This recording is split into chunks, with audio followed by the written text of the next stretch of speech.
Hey everyone, welcome back to the channel.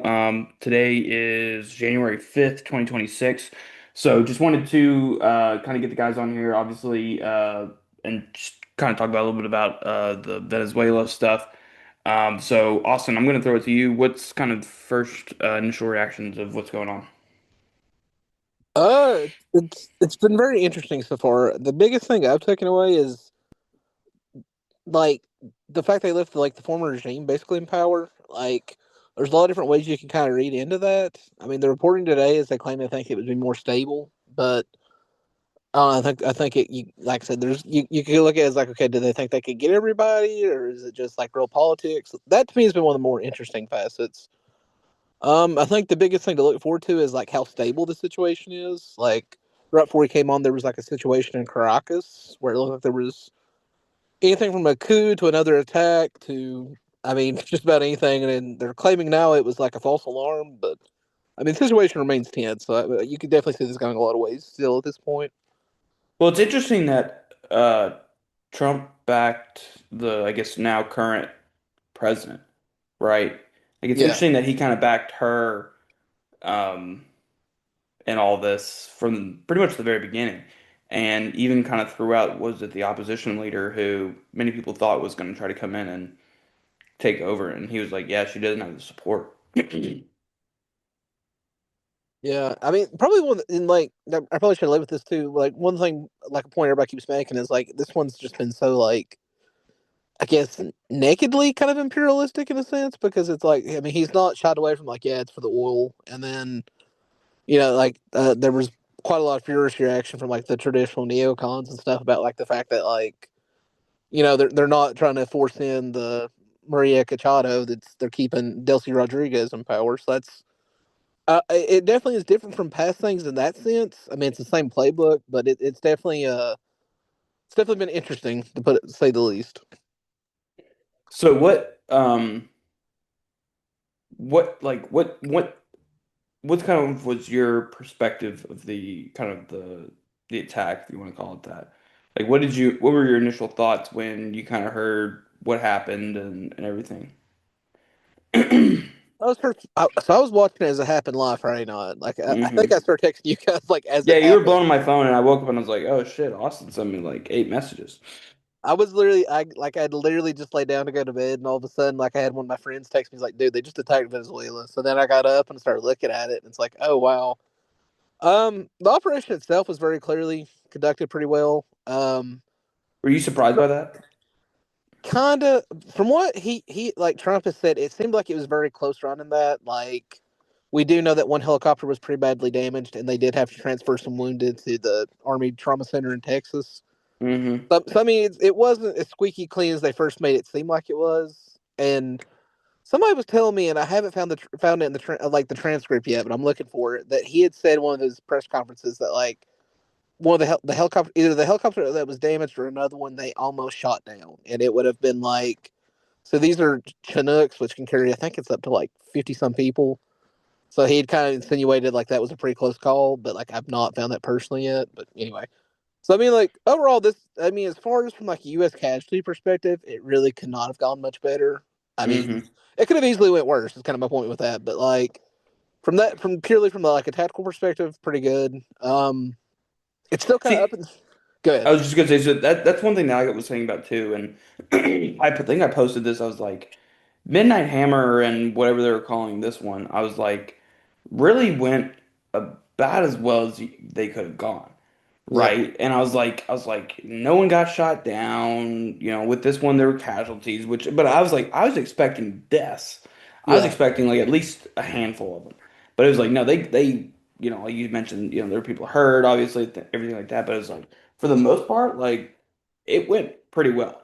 yeah, But I was like, you get like a, Black Hawk Down kind of a thing where, the guy who's got Maduro, gets gunned down, and then you've got five, I think it was Delta Force or whatever, yeah, kind of being like having to hold up somewhere and get reinforcements. I was like, shit could have gone bad real quick. And so I think Trump kind of got away with another one on yeah. that.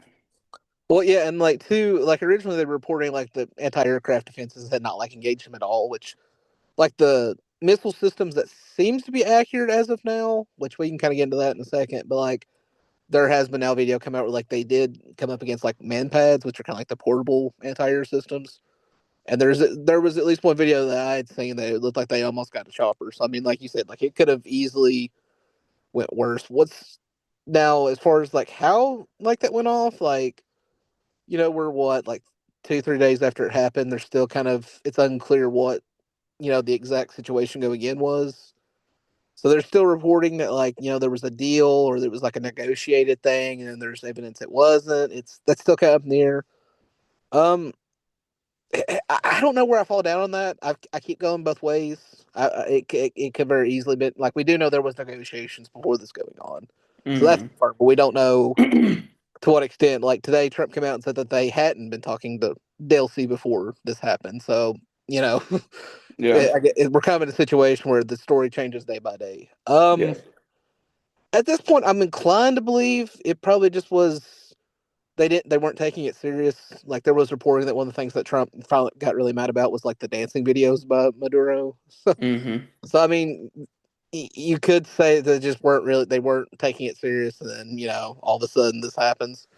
If it was a negotiated thing, one of the things that I do think points to that, and I think I mentioned it to you, was like so the his security detail, like the close kind of like the version of Secret Service, was mostly Cubans. Hmm. And now, like I think they confirmed like 80 people dead. Like Yep. 32 of them were Cubans, almost half. So that to me, the fact that like almost half the casualties were Cubans kind of makes me think, okay, this would kind of support like a deal. Like the only people that got killed were Cubans. That's foreigners. If you're a Venezuelan, who cares? Yeah. But like I said, like then today he comes out and says they weren't talking to Delcy. So it's one of those situations where you can kind of fall either way on. Right before we came, like I said earlier, right before we came on, there was kind of a situation in Caracas. Definitely seemed like they were much more uh like a rapid, kind of heavy response. So it does seem like they can do it, but that kind of takes me back to like, okay, were they just not expecting it? Now that they are expecting it, they're kind of prepared for it. I mean, like I said, take your pick at this point. So I think it's interesting that, you know, at least I think it's interesting how well it went, and it makes me think that there was somebody on the inside, which we know there obviously was, right? Yeah, But it was like who? And I think that's going to be the interesting part where it's like maybe they know something we don't know, and maybe they do know like, hey, maybe she did have like a back channel that wasn't discovered before. So I'm still kind of seeing how that looks. yeah, Um, that's the big thing to watch. And like there was reporting that at least somebody was like a CIA informant. So I mean, there's definitely somebody in there. It's just a question of like to what extent, and then Well, because do you think that the government's going to go in military control, or do you think it's going to stay in civilian control? it's too early to tell. Like when that first started tonight, I honestly thought it was a coup, and like from looking around, everybody else kind of thought the same thing from the details. But now it's kind of like, okay, well, what was this? Yeah. I mean, if she really has made a deal and starts making like very overt like conciliatory moves to the U.S., I could see somebody like D. Sadato, who is the Minister of Interior, I think is his official title, and he's like a very like regime hardliner, has a lot of influence over the militias. And then there's also Lopez, who is the defense minister, who has a lot of control over the army. So I mean, it's you know, it, you got three figures of stature. I mean, it very easily could turn into something, but you know, So what's kind of your opinion on this whole Cuban angle? in terms of like what Rubio's shooting for, or just Well, in I'm just general, like I'm just surprised they're still as prevalent as they are. You know what I like mean? like power Like, projection or yeah, I mean they're in Venezuela. We all probably know they're over in either Haiti or Nicaragua, and those kind of places, right?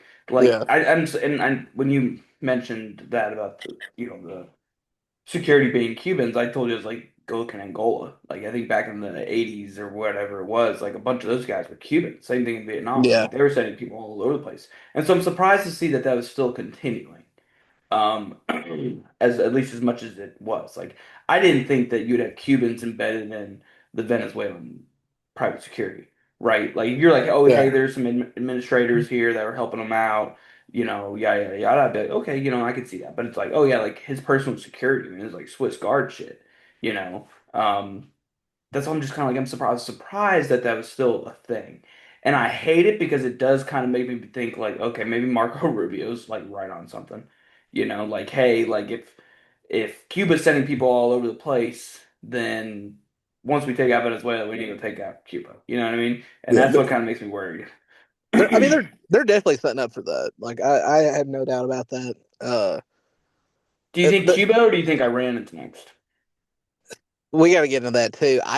Dude, like if before I get distracted on that. So, if you ask me right now if I had to pick, I would say it seems more likely like they're going to get into something like Iran sooner.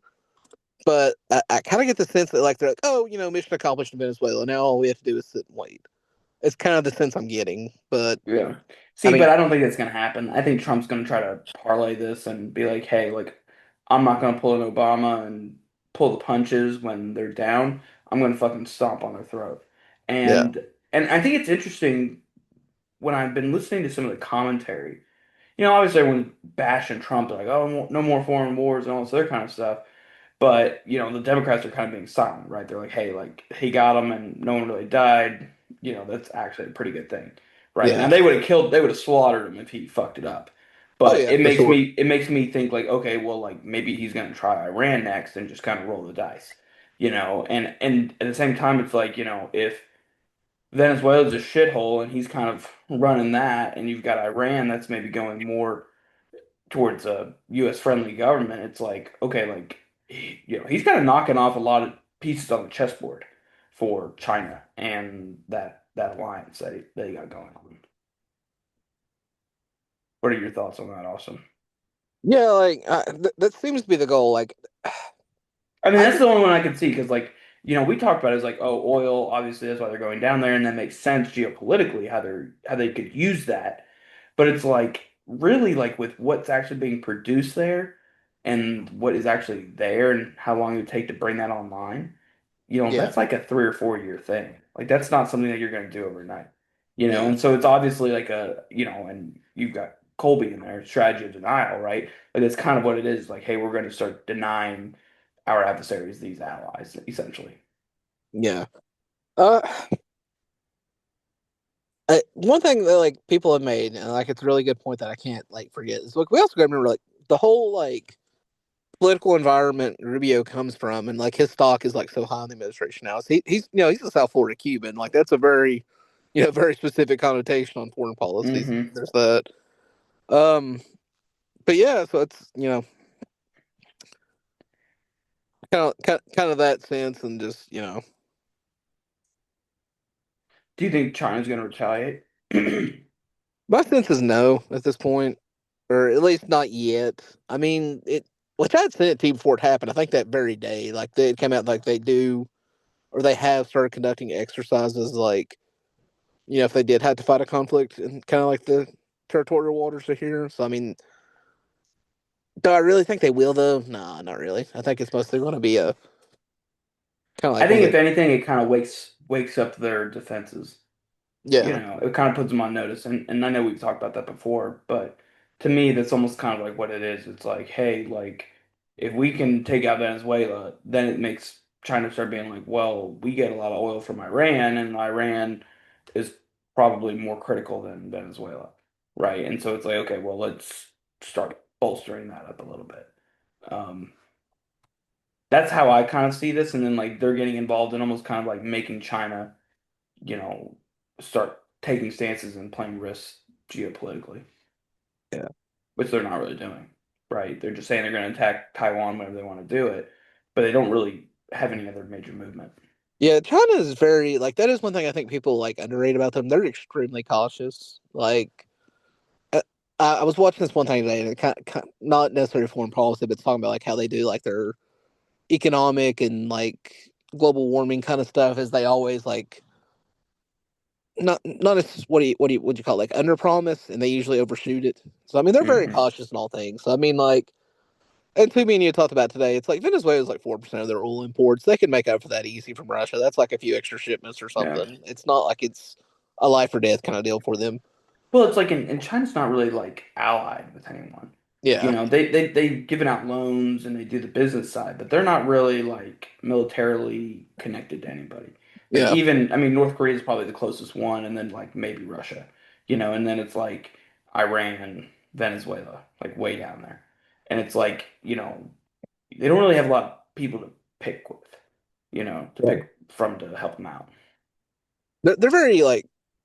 I think one thing that I've seen other people say, and like I've thought this too, they did kind of learn from the Soviet example because the Soviets were really bad at anybody that said they were communists. They'd back you with money and guns and stuff. That got them embroiled all sorts of stuff down Latin America and Africa and so on. So like the Yep. Chinese definitely did learn from that example.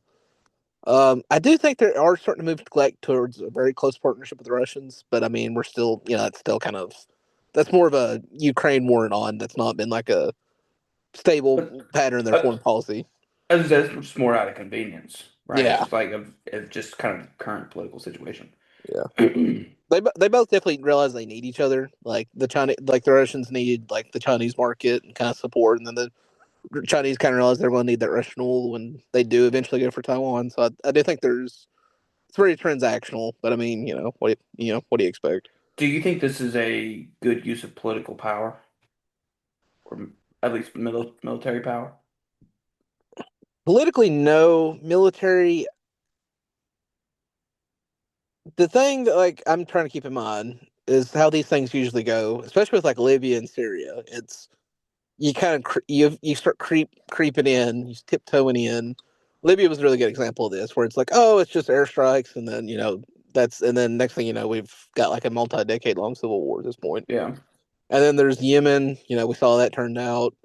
Obviously, Syria. It's still kind of. I mean, you did get Assad toppled, but like we're still there. Like we still got guys there. It's still kind of a mess. So I mean, like it remains to be seen. Um, Politically, though, I mean, like me and you've kind of looked at the polling, like it's pretty overwhelmingly bad. So I mean, I don't. See, but I think the thing with that though is it's like when you look at the polling, did the polling is like I think like a lot of it's like, and I think I saw someone talking about it's like do you support like U.S. military mention intervention in Venezuela? And it's like, yeah, most people are gonna be like, fuck no, I don't want that. But it's like, okay, now that you've kind of been through it, it's kind of like with what the Democrats are like having to do with. It's like, well, hey, now that we got rid of Maduro, like, do you think it was a good idea? And it was kind of like, yeah, I mean, like, it went pretty well. I don't know if I'd say do it again, but you know, it kind of, you know, it went as like you said, it went as well as it could have, and like we'll take a win, you know. And it seems a little bit like that, where it's like a lot, like I see a lot of people are like, hey, like I'm not happy about this, but like Maduro's kind of a dick. I mean, that has been a lot of the reaction among like, especially in Latin America. I've noticed even like the leftists there are kind of like, they didn't personally like Maduro that much, but it's kind of like a sovereignty thing for them at this point. So it's like, okay, like if they get away with this, what's stopping them from doing it to us? And I mean, and in their defense, like he has like Trump has like threatened like Colombia and Mexico and stuff now. So I mean, like I kind of, That's the stuff I don't understand. It's like, why are we what? It's like, you know, baby steps, you know, like get that shit figured out, and I'm telling you, you can start figuring out the shit in Colombia without I, I having to get militarily involved. I was talking to a friend about it today, and I really do think we're starting to hit the point where it's like gambler's fallacy, where it's like, okay, Midnight Hammer kind of worked out. This has worked out. It, That's what I'm saying. He's parlaying it, and that's what I worry about with Iran, where it's like, okay, you're gonna go in there and what, kidnap them? Okay, like I mean, we how's that tried gonna that. go? Like how's that gonna go if you go in Yeah, there and kidnap Khomeini, right? And now you've got a religious leader as a political prisoner. What are you gonna do? Kill him? yeah. Like Well, I what mean, are you gonna do with that? Like I don't understand. Like you gonna put him in jail? Like okay, now you just created a million martyrs. Oh, well, we won't do it. We'll let the Israelis do it. It's like okay, that's just gonna make it way better, right? You know, and it's like it's not a win. Like it's like I know Trump wants to put pressure, but it's like you gotta let them do that shit because like you can't be thinking, oh, I'm gonna go in there and I'll do the same shit we did in Venezuela because it's not gonna work. I mean, Carter tried that back in '79. That was a disaster in of itself, and like Venezuela, it kind of like part of it was like geography because like Caracas is basically like right on the coast Hmm.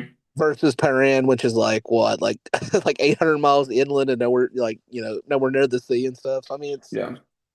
and then too, it's like Venezuela has like what was it like? Me and you talked about it before. Like, how much was it? Like 10 to 30% of their population has fled over the last decade. So I mean, like it was Oh it. yeah, I mean, it's a brain drain. Like that's what people are saying about the infrastructure. They're like, who's going to be there to rebuild it? Everyone Yeah, left. It's like, what the fuck? and like Iran is a different kettle of fish. Like they've actually got long range strike capacity. Like Hmm. so, I mean, like that, and that's kind of the. I feel like me and you had talked about this before. I know it wasn't today, but we had kind of like maybe not necessarily in these terms, but we kind of talked about like it's like you said, like they keep trying to parlay stuff, and like yeah, it works until it doesn't, and then at a certain point, like you've reached a risk level to where if it doesn't work, you really can't afford it not to work. So I mean, Well, it's like then you got a Black Hawk Down situation, and it's like, how's that going to look? You yeah, know? I mean that response to not like leaving aside like what happened because like they're the reporting is like it was a mistaken drone that kind of spiraled out. Like like a good friend of mine noted, he was like, I would rather be overly cautious and have stuff like this happen than like have a repeat of what happened Friday night, where it's like you're not taking it serious and they pull one over on you versus like extreme force to not. So it's like they're clearly learning. So I mean, like, and, he has threatened to do another strike if like Delsey doesn't do what he wants. So, I mean, what happens if like okay, let's just try it again, and then you get a response like you got tonight, and it's like you said, like Black Hawk Down. Yeah. Well, and I think what he's banking on is he's like, hey, like by the time I have to go in and do something about it, they're all going to be destroying themselves, and nobody's going to be looking at what's coming overhead. Yeah, You know I what mean I that, mean? and that's been one point like I've seen people make is like just terms of like okay, what really was going on Friday night? Like, could all this reporting that there was a deal just be a means to like sow division among them? I mean, Hmm. that's very but it's a possibility. So I mean,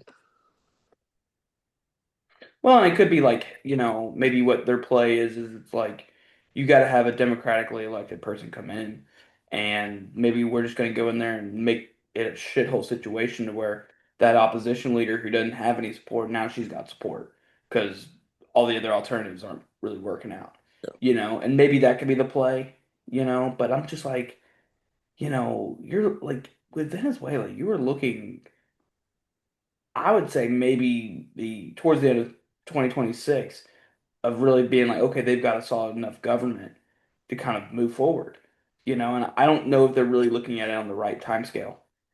yeah, no, I would agree with that. It's the reporting today is like the reason or officially the reason they haven't moved to like replace any of the other ones is they think they can like what was it like the internal CIA assessment that was reported on today. So I mean, take that way you will. It's like they kind of realized like the opposition has no real support among the army or like the party. So it's kind of like if you did try to force them in, you get like an insurgency. So I mean, the thing that like I keep thinking about too with Iraq is like what ended up forming the core of the resistance there was not AQI. A lot of it was just like former like Saddam regime guys went to ground and started fighting. Like a lot of the you know like a lot of the what do you call The them? Ba'athist.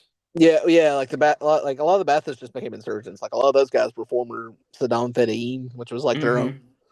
regime militia. So it's kind of like you got a pretty ideologically committed militia force there that could definitely go to ground. So I mean, yeah, like we kind of see what that reaction to not like how that could happen.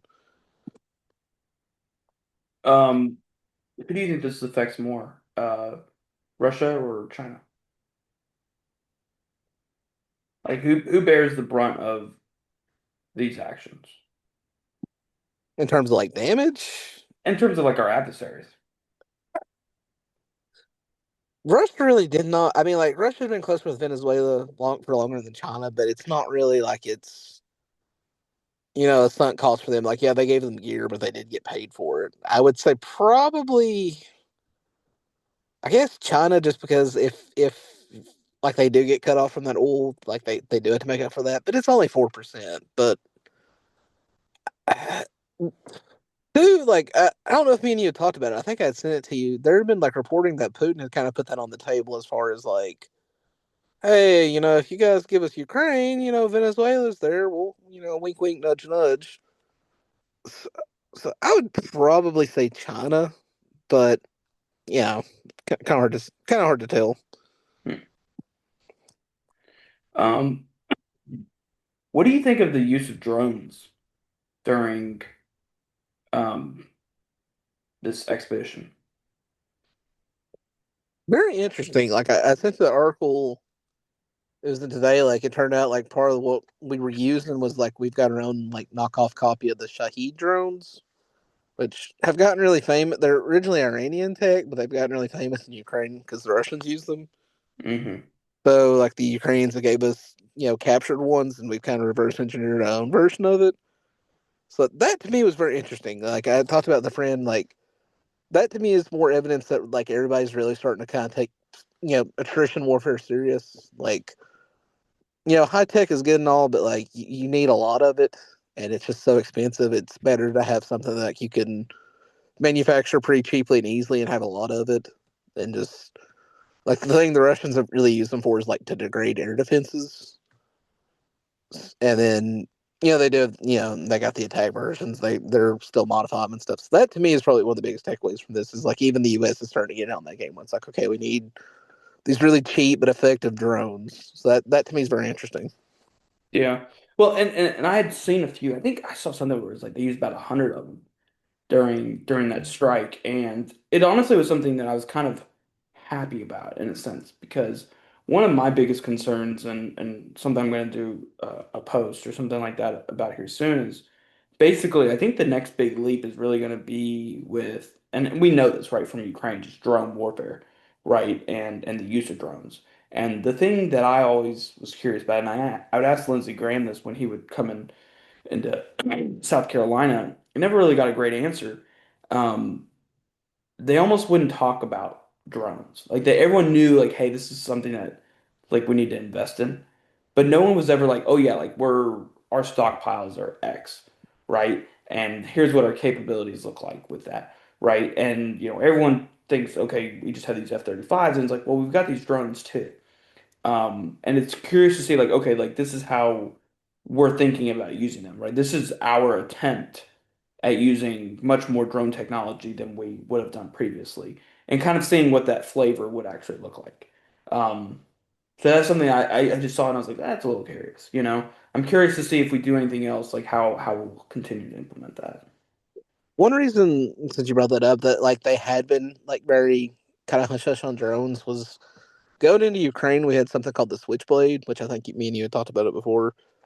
And like combat testing it proved pretty terrible. Like the Ukrainians did not like it. And from what we could tell, the Russians didn't really consider that much of an issue. So they've been kind of behind on this kind of, I guess you would call it not necessarily lower tier, but I guess maybe lower cost tier kind of Hmm. drones. I like them, like I Yeah. said, or it's cheap. You can make a lot of it. It works good enough. So here's this is exactly what I was thinking. So what I had always heard was, I mean, we've had drones forever. I mean, ever back since Obama, and I think even before him, towards the end of Bush with the Predators, right? Yeah, We've got drones out there that we've been using, but they're these larger, kind of more capital pieces, yeah, um, and they can. It's more of like autonomous or like remote aircraft than it is like actual drones. And exactly like what you're talking about now, where it's like, hey, what about the one that someone can throw in their backpack? And throw out there and go and attack an enemy and almost like dropping a grenade. You know what I mean? Like what about those ones? And that's what we've always lacked. And now Ukraine's pumping those things out like Tic Tacs. I think I saw they were like one of the largest drone manufacturers in the world now, or something like that. yeah, And I believe yeah. it. And then too, like combat testing in like Ukraine, like you said, like the capital intensive kind of like predator drones. So when it first started, Ukraine had a bunch of like I think they're called Bayraktars. They're kind of like the Turkish version, and they pretty much disappeared after the first like 2 weeks. Like Russian air defense is just torn apart. So it's kind of like in like a contested environment. That's not really what you want. Simply if your opponent actually has a decent like air defense system. It's those like it's like we keep saying like the cheap ones. Like you can. you can make a lot of them, can kind of afford to lose a lot of them, and I think that's kind of. I mean, it's like you said, like it does seem like they are kind of learning now. Like this is kind of the first that I'm aware of the first combat test of them. Supposedly they did deploy some to kind of like deter Iran a few months ago, but so this is very interesting. I imagine we'll hear more about it kind of once the dust settles. But yeah, Hmm. Interesting. So, do you feel like we should have done what we did under the pretenses that we did? The whole me drug personally. drug war stuff. Well, the funniest thing to me is they kept claiming that in public, but then they dropped the indictment, and it includes literally no mentions of like fentanyl, for example. Hmm. And I mean, like there has been like the Florida reports today, like okay, this was probably a mistake because now it's it kind of gives the space to like others to be like, oh, we're doing it for X and Y reasons.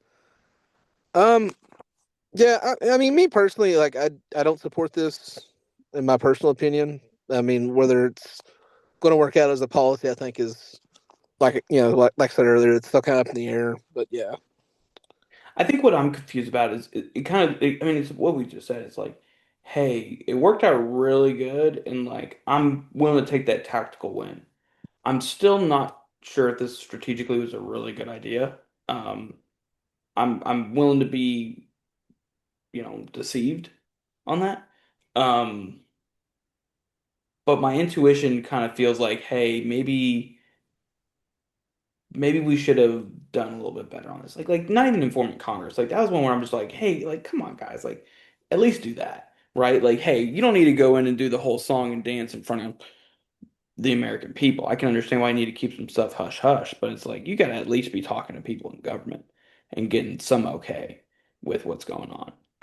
And that wasn't there. And that's what I was kind of like, well, like that kind of like doesn't make me feel good about this. You know what I mean?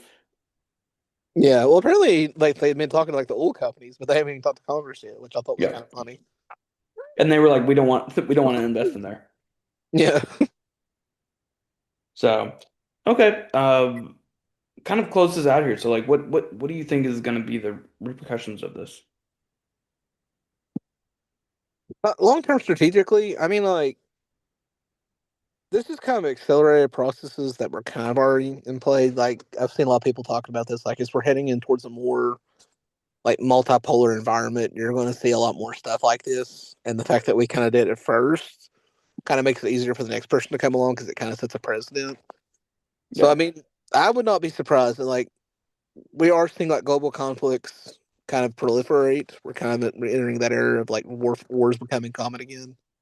So I mean, I think that will be the most interesting thing to watch for is people like using this as justification for their own kind of projects or whatever. yeah. Well, and I used the example of, what's stopping Vladimir Putin from sending the Spetsnaz over and taking out Zelensky. You know what I mean? Like what's stopping that from happening? Or doing it over in Georgia, or somewhere over in the Caucasus. It's like what's stopping anything from that happening? And it's like nothing, you know. But tell me more about the tactical. What do you think is going to change on that end, like in the short term?